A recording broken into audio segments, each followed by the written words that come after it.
महाराज जी, एक विधवा स्त्री की क्या दिनचर्या होनी चाहिए ताकि वो श्री जी को प्राप्त कर सके? क्या एक जैसे साधु की दिनचर्या होती, विधवा होना कोई मतलब दुर्भाग्य नहीं है मेरी समझ में, क्योंकि मृत्यु लोक है।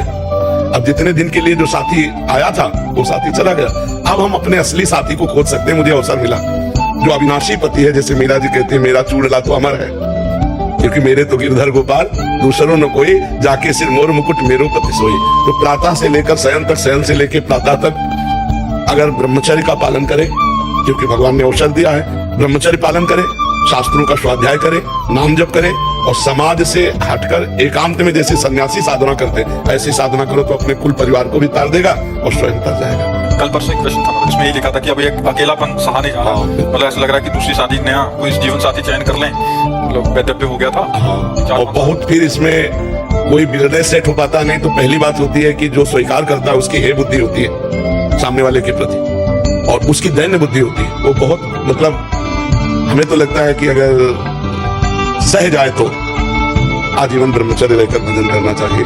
कितने बच्चे बच्चियां भजन कर रहे हैं जिन्होंने ब्याह ही नहीं किया है, और 18, 16, 15, 25, 24 सब नौजवान हैं, और सब हाथ में माला कंठी तिलक, किसी को देखेंगे भी नहीं, किसी को देखेंगे भी नहीं। कोई ऐसा नहीं कि मोबाइल रखती हो या किसी भी तरह का सांसारिक आधुनिक कोई भी आधुनिक सुविधाएं नहीं है, बस वो भगवान के लिए जीवन। तो हमें लगता है कहीं ना कहीं भगवान ने कृपा करी और मुझे अपनी तरफ घसीटने का अवसर दिया, ऐसा हमें सोचना चाहिए। हमें नहीं सोचना चाहिए कि हमारा दुर्भाग्य है कि हमारा पति चला गया। अब मैं श्री कृष्ण को रिझाऊंगी और जन्म जन्म उन्हीं, वो अविनाशी है, जन्म जन्म उन्हीं की होगी होंगी, जो बड़ी बड़ी ऐसी महान भक्ता हुई हमारे देश में जिन्होंने भगवान को दिखा दिया। पर बच के रहे, क्योंकि आकर्षण बहुत बुरा होता है। समाज में रहना है वो आकर्षण है, पर अगर भक्ति शुद्ध है तो कोई परास्त नहीं कर सकता, नहीं तो बहुत कठिन है। क्योंकि अपने मन को बहुत काल तक किसी सीमा में बांधे रखना बहुत कठिन होता है। जैसा इन्होंने प्रश्न किया, जब अकेलापन खाया जाता है, वो अकेलापन अगर दूर करने की बात भगवान से हो गई तो निभ सकता है, अन्यथा भी बहुत कठिन है निभ पाना। वो मन हमारा खुद हमको गिरा देगा। महाराज जी, प्रसंग चल रहा है इसलिए पूछ रहे हैं। महाराज जी, जैसे नवीन अवस्था में अगर वैधव्य आ जाता है महाराज जी, तो क्या ससुराल से माँ बाप के घर में रहना ज्यादा उचित रहेगा? अब ऐसे माँ बाप उदार मिले, भाई उदार मिले तो है, क्योंकि माँ बाप जो बोझा समझते थे वो दोबारा कैसे स्वीकार कर सकते हैं? उनको बोझा ही लगेगा ना। लड़की अगर भाभी है, भैया है, उसे प्यार नहीं देंगे, माँ बाप तो कुछ दिन के रह गए ना, वो जिंदगी भर टार्चर करें, तो इससे अच्छा है कि वो ससुराल में व्यतीत करे। अगर वहां भी जीवन सही ना दिखाई दे तो आजकल समृद्ध भारत है, कोई नौकरी कर लो और स्वयं एक कमरा ले लो किराए का और स्वयं रहना सीखो। हमारी भारत की लड़कियां तो बॉर्डर पे भी लगी हैं, और अपने धर्म से चलो और अपना जीवन जीने सीखो। जीवन अब वो समय नहीं है कि घर की बातें सहते रहो, और विधवा हो गई तो घर के लोग टॉर्चर कर रहे हैं, कठोर शब्द बोल रहे हैं। नहीं, कोई नौकरी कर लेते हैं, कोई व्यापार कर लेते हैं और अपना जीवन जीते हैं, इस तरह का नहीं। और जो बहुत कम अवस्था में शरीर जिनका पति का पूरा हो गया, मनो अभिव्याह किया और शरीर पूरा हो गया, तो सब कोई ब्रह्मचर्य तो नहीं रह सकता। उनसे हम प्रार्थना यही करेंगे कि अपने जीने का रास्ता निकाल लें, क्योंकि ये विचार से अच्छा है किसी एक पुरुष का वर्ण करके और धर्म पूर्वक चला जाए। अगर हम ब्रह्मचर्य नहीं रहेंगे तो व्यभिचार करेंगे तो बिल्कुल नरकगामी हो जाएंगे। इससे अच्छा है कि हम किसी एक पुरुष को स्वीकार करके धर्म पूर्वक भगवत आराधना करते हुए फिर चले। और जिनको ये हिम्मत है वो कदापि किसी की तरफ आंख न उठाए और अपने जीवन को जीना सीखे, क्योंकि भगवान ने आपको बल दिया है, कोई बाल बांका नहीं कर सकता। यमुना बाई थी, गंगा यमुना बाई, तो जो ब्रह्मचर्य रहता है उसमें एक सुंदरता आ जाती है। ब्रह्मचर्य एक तेज है। तो अब सम्राट अकबर का भांजा अजीज बेग उसका नाम था, वो दौड़े पे आया हुआ था आगरे, यहाँ वृंदावन आया हुआ था। उसने देखा इतनी सुंदर स्त्री और 9 युवती और वस्त्र गंगा यमुना स्नान से शरीर में लिपटे हुए थे। उसने जो उसके साथ थे आदेश किया कि इसको हमारी सेवा में भेजा जाए। बोले नहीं, ये तो संत है, कोई संसारिक पुरुष नहीं है, ये नहीं आएंगे। अब उसका मन गलत हो चुका था, वो पदवी पे था, तो उन्होंने कहा अगर आप किसी भी तरह का शासन प्रयोग करते हैं तो समाज बिगड़ जाएगी। तो 2 वेश्याएं उसने खरीदी और कहा, परिचय दिया कि उनको किसी भी तरह छल के द्वारा हमारे पास लाओ। और वैश्याओं ने साधु वेश धारण किया, रसिकानंद वाले में पूरा चरित्र है।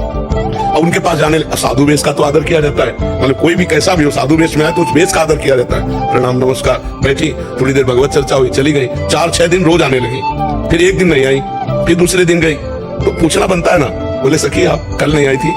तो उनका हमारे यहाँ बहुत बड़े संत आए हैं, तो उनकी सेवा में विधि थी, थोड़ी छुट्टी लेकर मैं आपसे मिलने आई हूँ। उनका संत है, बोले बहुत बड़े संत है, रात दिन भजन में लगे रहते हैं, आप चलेंगे दर्शन करने? तो वैसे तो वृंदावन से कहीं जाती नहीं, पर मथुरा की बात है, मथुरा में टिका हुआ था वो, तो चल सकती है। उनका फिर चलो, अब उनकी तो बात बन गई, पैसा इसी बात के लिए थी, वो नाटक करके उनको वहां महल में तो उनका संत है, हाँ उनका, हाँ तो उनको लगा कि संत है, चाहे महलों में रखो चाहे झोपड़ी में, उनकी क्या स्थिति हो, तो महापुरुष होते। और जो ही अंदर गए फिर बाहर से उसने दरवाजा लॉक कर दिया, तो उनको लगा कि कुछ गड़बड़ है क्या। अंदर की तरफ देखा तो बादशाह का भांजा, तो तुरंत अंदर से भगवान का चिंतन किया, प्रभु में फंस गए। अब माया का जाल, तो जो ही सामने बढ़ा उनका एक दूर स्पर्श भी मत कर लेना, ये तेरा सर्वनाश हो जाए। अब वो कहाँ है बातें समझने वाला, बस श्री हरिवंश श्री हरिवंश श्री हरिवंश। तो उसको दिखाई दिया सिंह, और ऐसा दहाड़ा सिंह कि वो मूर्छित हो गया, और वो सखी अंतर ध्यान और वृंदावन में, तो सिकंदर माल में देख लेना, जो भगवान को पुकारा, भगवान ने अद्भुत लीला कर तुम अन्यथा कर दो। अब इतनी चीख कि वैश्याओं ने भी दरवाजा खोला, और जब जाके देखा तो भयभीत था। तो कहा क्या हुआ, तब सारी घटना तो कहा, कह रही थी वो संत है, बोले हमको एक बार ले चलो, नहीं मेरे प्राण व्याकुल हो रहे। लाए, साष्टांग दंडवत किया और कहा देवी मेरी गलत भावना थी, मुझे क्षमा करो। और बहुत सी भेंट रखी, उनका भेंट की जरूरत नहीं, तुम भेंट ले जाओ, बस एक बात ध्यान रखना, जो भजन करने वाले ब्रज क्षेत्र में उनकी तरफ आंख उठा के मत देखना, भगवान उनकी रक्षा करते हैं। तो जो धर्म से चलता है भगवान उसकी रक्षा करते हैं, इसलिए हम तो प्रणाम करते हैं जो ऐसी स्थिति में अपने जीवन को बचा के भगवान को समर्पित कर दे। पर है कठिन, अगर निर्वाह कर ले जाओ तो असंभव नहीं है। पहले बहुत सी ऐसी माताएं बहनें हो चुकी हैं जो भजन के प्रताप से जीवन को पवित्र रखते हुए भगवान को समर्पित किया। जब चारों ओर अंधेरा छा रहा हो, कोई अपना न दिखाई दे रहा हो, केवल दुख ही दुख, अशांति ही अशांति, उस समय आप देखिएगा भारी से भारी संकट की निवृत्ति के लिए एकमात्र उपाय है। यदि आप भजन नहीं करते तो आप दिमाग में लिख लीजिए, चाहे अपनी नित्य डायरी में लिख लीजिए, आप एक बात पर विश्वास कर लीजिए कि आपको कोई भी सुखी नहीं कर सकता। यदि आपको कोई सुखी कर सकता है तो आप हैं, बिल्कुल घनीभूत अर्थात ठोस बात है, इसे समझ लेना। यदि आप अपने विचार के द्वारा, विवेक के द्वारा अधर्माचरणों का त्याग करके धर्म पूर्वक जीवन व्यतीत करते हुए भगवान नाम जप करते हैं, तो पूर्व पाप कर्म के अनुसार जब देह रचा गया तो उसमें जो प्रारब्ध दुख सुख का है वो तो आएगा, पर आपको परास्त नहीं कर पाएगा। और आगे आपके लिए महासुख है जो दुख और सुख दोनों से परे है, अखंड प्रसन्नता, अखंड आनंद, वो केवल आपके करने से होगा।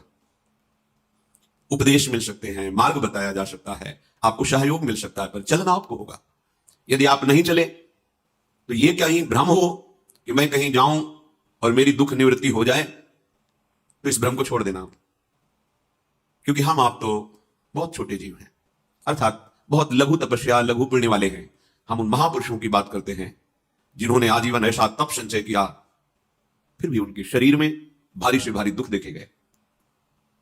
ये दुख और सुख एक भ्रमात्मक इंद्रजाल है माया का, ना दुख है ना सुख है। जैसे जो सपने सिर काटे कोई, बिन जागे दुख दूर न होई, ऐसे स्वप्न में तुम चक्रवर्ती सम्राट बन जाओ तो जगने पर तुम थोड़ी रहोगे, तुम जो हो वही होगे। हम भगवान के चिदानंद अंश हैं। ये भूलकर हम अपने को स्त्री पुरुष, अच्छा बुरा, धनी निर्धन, दुखी सुखी आदि बहुत सा प्रपंच है, इसे हम अपने दिमाग में बैठा लिया है। जब तक आप ये प्रपंच नहीं छोड़ोगे तब तक आपको सुखी कोई कर ही नहीं सकता, क्योंकि दुखालयम नाशवान संसार का तो तुमने अस्तित्व रखा है। अगर ये किसी के दूर करने से होता तो स्वयं जगत गुरु परब्रह्म परमात्मा तत्व भगवान श्री कृष्ण सामने हैं और अर्जुन को कह रहे हैं, मात्रा स्पर्शास्तु कौन्तेय शीतोष्ण सुख दुखदा आगमा पाइनो अनित्यास्तास्ति तिक्षस्व भारत। हे भारत, हे अर्जुन, ये आने जाने वाले अनुकूलता प्रतिकूलता, गर्मी शीतलता, अर्थात काम क्रोध लोभ मोह मद मत्सर अपमान निंदा, ये सब ताप पहुंचाते हैं। अनुकूलता सम्मान यश कीर्ति धन वैभव मानी हुई मान्यता, ये सब शीतलता पहुंचाते हैं। ये उष्णता और शीतलता, अनुकूलता और प्रतिकूलता आने जाने वाले हैं। भगवान ये नहीं कह रहे मैं मिटा दूंगा, कह रहे तास्ति तिक्षस्व भारत, हे अर्जुन ये तुम्हें सहना होगा। यदि तुम इसे सह गए तो तुम्हारे हृदय में ऐसी स्थिति प्रकट हो जाएगी कि फिर ये स्पर्श भी नहीं कर पाएंगे। सहने से तुम्हारी भक्ति बढ़ेगी, तुम्हारा चिंतन बढ़ेगा, तुम्हारा स्मरण बढ़ेगा, सत्य वस्तु के लिए, सत्य तत्व के लिए तुम सुखी हो जाओगे। बिल्कुल खुली बात। आडंबर नाटक पाखंड इसकी जरूरत नहीं। प्राकृतिक भोगों में सुख बुद्धि, देहाभिमान, विद्यारूप महत्वकुल धन यौवन अभिमान, यही तुम्हारे दुख का मूल है, और ये कोई दूसरा नहीं हटा सकता। ये तुम्हें अपने विवेक सत्संग से प्राप्त हुई विवेक के द्वारा, शास्त्र स्वाध्याय से प्राप्त हुई विवेक के द्वारा इसे तुम्हें त्यागना है। दुख तुम पकड़े हो तो छुड़ा कौन सकता है? छुड़ाना तो आपको ही पड़ेगा। अगर कोई वादा करता है कि मैं आपको दुख रहित कर दूंगा, मुझे आज तक समझ में नहीं आया। दुख रहित होने का जो उपाय है वो गुरुजन महापुरुष संत जन बताते हैं। कि जब चारों ओर अंधेरा छा रहा हो, कोई अपना न दिखाई दे रहा हो, केवल दुख ही दुख, अशांति ही अशांति, उस समय आप देखिएगा कोई एक है जो आपको बहुत प्यार कर रहा है। वो हमारे प्रभु हैं। आप जिनकी तरफ पीठ किए हो और जहां दुख है उधर मुख किए हो, वापस घूमो, सन्मुख होइएगा। सन्मुख होए जीव मोहि जब वहीं, जन्म कोटि अघनाशों तब वहीं। करोड़ों जन्मों के पाप नष्ट कर देते हैं भगवान। जहां प्रभु की तरफ हुए तो पता चला बहुत जन्मों से बिछुड़ा था, वो मेरे स्वामी मिल गए। भारी से भारी संकट की निवृत्ति के लिए एकमात्र उपाय भगवान श्री हरि का आश्रय, उनके नाम का जप। सत्य मान लीजिए, आडंबर से कुछ नहीं होना। चाहे जितने जंतुर बांध लो, चाहे जितना जो कुछ जादू टोना जो मनावे सो कर लो। बारी मथे घृत होए बरु शिकताते बरु तेल, बिनु हरि भजन न भवतरी यह सिद्धांत अपेल। विनिश्चितम बदामिते नान्यथा वचांस में हरि भजन ती। अटल बात है, यदि भजन नहीं करोगे तो तुम्हें कोई सुखी नहीं कर सकता। तात्कालिक आपको ऐसा लग सकता है मेरा काम बन गया, नहीं, वो तत्कालिक है। हमारा काम बनना तो तब होगा जब हमारा आवागमन मिट जाए, सदा सदा के लिए मुझे ऐसी वस्तु प्राप्त हो जाए कि जहां चाह ही खत्म हो गई, जहां दुख ही खत्म हो गया। वो हमारा स्वरूप है, वो हमारे आराध्य देव है। प्रार्थना मान लीजिए, भटकाव से बचिए। ये कलिकाल मलायतन मन कर देख विचार, श्री रघुनाथ नाम बिन नाहिन आन आधार। महापुरुषों ने स्पष्ट कहा है, ये मलायतन मल का आगार है। मल माने कामना, नाना प्रकार की वासना, भ्रष्ट आचरण, छल कपट, दंभ पाखंड, बोलबाला, इसका एकमात्र श्री भगवान का नाम आधार है। जो चाहत है नित्य सुख अरुण मन को विश्राम, तो हित ध्रुव हित सो भजत रहो पल पल श्यामा श्याम श्यामा श्याम श्यामा श्याम। यदि सच्चिदानंद शाश्वत सुख चाहते हो, जहां से कभी हटना ना पड़े, केवल सुख ही सुख है, आनंद ही आनंद है, और मन का विश्राम चाहते हो कि भाग दौड़ मन की मिट जाए, तो बस प्रेम से बोलते रहो श्यामा श्याम श्यामा श्याम, राधे श्याम, राधा राधा राधा वल्लभ। ये बड़ी शोध करके महापुरुषों ने बात कही है। यदि आप भजन नहीं करते तो आप दिमाग में लिख लीजिए, चाहे अपनी नित्य डायरी में लिख लीजिए, जो आप दिनचर्या लिखते हैं। आपको कहीं भी कभी भी कोई भी सुखी नहीं कर सकता। गांठ बांध लीजिए, भटकने की जरूरत नहीं है। और यदि नाम जप करने लगे, धर्माचरण करने लगे, तो तुम आशीर्वाद देने वाले बन जाओगे। सातरति सातरति शा लोकांत तारयति। ध्यान दीजिए, वो तर जाता है, वह तर जाता है, वो लोगों को तार देता है। जब पृथ्वी में भयंकर पापाचरण की वृद्धि हुई, असुरों के द्वारा प्रेरित होकर के जहां भी धर्माचरण, नाम कीर्तन, यज्ञ हवन, होम, ऋषि मुनि विध्वंस कर दो, क्या हुआ? कोई दूसरा दिखाई दिया क्या? नहीं, किसी की सामर्थ्य नहीं थी। सब मिलकर के ब्रह्मा जी के पास गए, जो ईश्वर कोटि के महापुरुष। सबने ब्रह्मा जी से प्रार्थना की। ब्रह्मा जी ने कहा, हम भी जिनके सेवक हैं, वही प्रभु अब हमारे दुख का निवारण कर सकते हैं। सोचो, आप किसी और से दुख निवृत्त कराना चाहते हैं? जिसने सृष्टि बनाई है, भगवान ब्रह्मा जी भी कह रहे हैं मैं जिनके सेवक हूं, वही प्रभु हमारे और आप सबके दुखों का निवारण कर दे। तो आपको समझ में नहीं आ रहा कि एकमात्र भगवान श्री हरि ही हमारे दुख का निवारण कर सकते हैं। हमें कहीं भागने दौड़ने की जरूरत नहीं है। साधु समागम इसलिए किया जाता है कि हृदय पवित्र हो जाए। पवित्र हृदय की पहचान बुद्धि में विवेक का प्रादुर्भाव हो जाए, और विवेक से मोह का नाश करके हम निरंतर प्रभु के प्रेम में डूबे, भजन में डूबे। सबने एक साथ मिलकर के विचार किया कि महासुख सिंधु प्रभु से विनय करनी तो कहां जाया जाए? वैकुंठ चले, किसी ने कहा क्षीर सागर चले। अपनी अपनी भावना व्यक्त कर रहे थे। ते समाज गिरजा में रहू, अवसर पाई वचन एक कहू, हरि व्यापक सर्वत्र समाना, प्रेम ते प्रगट होई मैं जाना। हे गिरिजा, परम वैष्णवाचार्य भगवान महादेव जी कहते हैं, उस देव समुदाय में हम भी थे। हमने कहा कि हमारे तो हृदय में बात ऐसी आती है कि कहीं भागने की जरूरत नहीं है। हरि व्यापक सर्वत्र समाना, जैसे वो वैकुंठ में विराजमान है, क्षीर समुद्र में विराजमान है, ऐसे कण कण में विराजमान है। बस तुम प्रेम से पुकारो, जहां पुकारोगे वही प्रभु प्रकट हो जाएंगे। नाम बाणी जहां, श्याम श्यामा तहां। नाम बाणी निकट, श्याम श्यामा प्रगट। सिद्ध सिद्धांत है, भटकने की जरूरत नहीं। जहां हो वहीं से प्रिया प्रीतम का नाम पुकारो, नाम कीर्तन करो, उनकी लीलाओं का गायन करो, सबको सुख देने की भावना करो। देखो तुम्हारी दृष्टि बदलती चली जाएगी, भगवत साक्षात्कार करने की योग्यता आने लगेगी। ऐसा ही हुआ। सबने मिलकर के श्री भगवान को विनय पूर्वक आर्त भाव से पुकारा। आकाशवाणी हुई, निर्भय हो जाओ, निश्चिंत हो जाओ, मैं स्वयं अपने अंशों के सहित अवतार लेकर इस भूमि का भार हरण करूंगा।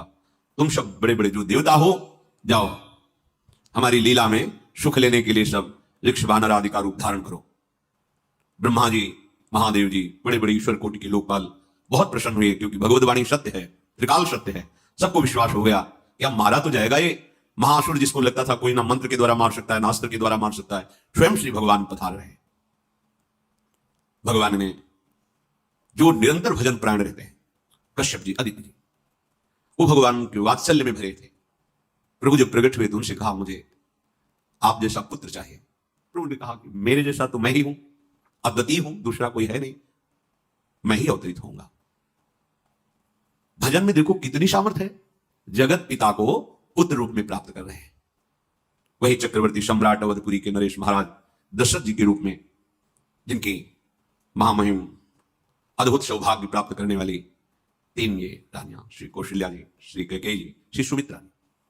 भगवान वशिष्ठ जी इनके गुरुदेव हैं। प्रायः बड़े बड़े महान जो राज्यपालक रहे, उनके ऊपर, राजा के ऊपर महाराजा विराजमान रहे। ऊपर से स्वर्गलोक आदि लोकों से भी ये शिक्षा मिली है। देवराजेंद्र तो भगवान बृहस्पति, दैत्यराज बलि तो भगवान शुक्राचार्य, जनक जी तो सदानंद जी महाराज, दशरथ जी तो वशिष्ठ जी महाराज। ऐसा था क्योंकि जहां हमारा विवेक काम नहीं करता, वहां ये ब्रह्मबोध संपन्न महापुरुष तत्काल हमको संभालते हैं। महाराज दशरथ जी के हृदय में प्रबल लालसा हुई कि अब अवस्था व्यतीत होती जा रही है, पर जो गृहस्थ धर्म का परम लाभ है वो तो हुआ ही नहीं। वशिष्ठ जी के चरणों में प्रणाम करके कहा, भगवान एक ही बात की असंतुष्टता है, हमारे कोई पुत्र नहीं है। वशिष्ठ जी ध्यानस्थ हुए, ध्यान में देखा और उनका, तुम्हारा जैसा सौभाग्य अन्य का किसी का नहीं हो सकता। तुम्हारे यहां स्वयं सच्चिदानंद भगवान श्री हरि अपने अंशों के साथ अवतरित हो रहे। श्रृंगी ऋषि को बुलाया गया, पुत्रष्टि यज्ञ करी, उसमें साक्षात भगवान अग्निदेव प्रकट होकर के खीर दिया और कहा अपनी रानियों को पका दीजिए। वशिष्ठ जी की आज्ञा के अनुसार उस खीर को दो भाग में किया। प्रथम भाग श्री कौशल्या जी को दिया, जो दूसरा भाग था उसके दो भाग किए, उसका एक भाग कैकेयी जी को दिया। अब जो एक भाग बचा उसके दो भाग किए और वशिष्ठ जी की आज्ञा के अनुसार एक माता कौशल्या जी को, एक कैकेयी जी को दिया। उन्होंने अपने हाथ से सुमित्रा जी को दिया, तो सुमित्रा जी के गर्भ से लक्ष्मण और शत्रुघ्न। कौशल्या जी ने जो भाग दिया श्री लक्ष्मण जी प्रकट हुए, जो रामचरण अनुरागी, अद्भुत अद्भुत हरिप्रेमी। शत्रुघ्न जी भरत चरणों का आश्रय लिए हुए राम जी का सेवन करते हैं। बड़ा रहस्य है, कितनी मर्यादा है गुरु की आज्ञा से जहां जैसा विधान होना चाहिए वैसा, तो उस बड़ा मंगल शुरू। ये महामहिम जगत पावन करने वाली माताएं मानो अपने गर्भ में अखिल ब्रह्मांडों के स्वामी को धारण किए हैं, जिनके गर्भ में अनंत ब्रह्मांड वास करते हैं, उन प्रभु को अपने गर्भ में धारण करने का अनुभव कर रहे हैं। महाराज दशरथ बहुत प्रसन्न है। ये जीवन का परम लाभ है। प्रभु हमारे कोई हो, माता पिता भाई बंधु सखा पति प्रीतम पुत्र, कुछ भी, ये तो ऐसे करुणा में कोई भाव रख लो और गाढ़ भाव कर लो तो आपको अनुभव कराने लगेंगे। जिस भाव से आप देखोगे कैसा सुख महाराज दशरथ जी को हो रहा होगा, जिनको गुरुदेव से पता है कि स्वयं भगवान पधार रहे। प्रतिपल इनके दर्शन करके कौशल्या जी, कैकेयी जी, सुमित्रा जी के प्रेम पुलकित रहते हैं। दशरथ जी, अहो भाग्य, साक्षात भगवान पधार रहे। समय व्यतीत हुआ, जोग लगन गृह बार तिथि सकल भये अनुकूल, चर अरु अचर हर्ष जुत राम जन्म सुख मूल। ठीक योग लगन ग्रह वार तिथि सब अनुकूल हो गई। कब? जिसके हृदय में प्रभु का प्रकाश हो जाता है, जो प्रभु के भजन में रहता है, तो योग लगन ग्रह वार तिथि नक्षत्र सब अनुकूल हो जाते हैं। जो पे कृष्ण चरण मन अर्पित तो करिए का नवग्रह रंग। 7 ग्रह नक्षत्र वार तिथि, ये जितने भी विघ्न कारक या शुभ कारक है, ये सब शासन में रहते हैं जिसके हृदय में भगवान नाम चल। जितने विनायक शुभ अशुभ ये विघ्न करे नहीं कोई, क्योंकि भगवान का नाम चल रहा है, हृदय में भगवान प्रकाशित हो गए हैं, परमानंद अनुभव होता है। ऐसे भगवान जगत में प्रकट हो रहे। ये तो कभी कभी अवतार होता है, पर यह अवतार होता ही रहता है। भगत के हृदय रूपी महल में अवतार होता रहता है। जो निरंतर भगवत चिंतन परायण अपने अहम को भगवान के चरणों में समर्पित किया तो भय प्रकट कर पाला, ये हृदय में प्रकाशित हो जाते हैं। हृदय में ही दिव्य वृंदावन प्रिया प्रीतम दिव्य लीला। चैत्र का महीना, नवमी तिथि, शुक्ल पक्ष, अभिजीत मुहूर्त, ठीक दोपहर का समय 12 बजे, सब लोगों को परमानंद प्रदान करने वाले प्रभु पधारे। शीतल मंद सुगंधित वायु बह रही है, देवताओं की दुंदुभियां बज रही, पुष्पों की वर्षा हो रही, बड़े बड़े ऋषि मुनि नृत्य कर उठे। जैसे साधना को फल मिलता है हृदय आनंद में, आज समस्त साधनाओं के फल स्वयं मंगल मूर्ति प्रभु पधार रहे। सब महात्माओं का, संतों का हृदय अलौकिक आनंद से भरा हुआ है।